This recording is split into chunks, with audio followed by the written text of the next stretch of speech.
Hi, my name is Steve Curry. I'm a landscape painter currently living in Ojai, California. In this video, we're going to paint primarily from our imagination. I'm going to teach you how to build a strong composition and subject matter from your imagination. My approach to painting is a simplified palette. Less can be more. There's so much that you can pull out of, a handful of colors versus 12 to 18, whatever that might be.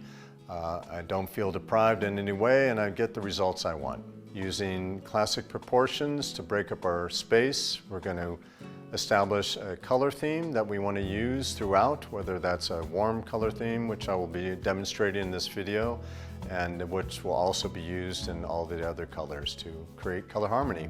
I think what's most exciting about this video for students or beginners is the freedom to paint from your imagination, not to be beholden to a specific subject matter that is in front of you or a photograph that you faithfully have to follow each and every square inch. It's something you can truly be creative and call your own.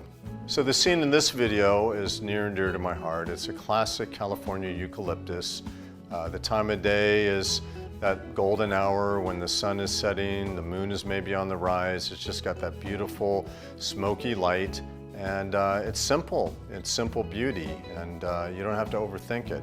Most beginners or students overthink things. Call it analysis paralysis. In this video, we're going to commit to a strong composition from the get-go with our colors that we know we're going to use, and we're just going to go for it. And we're going to have fun doing it.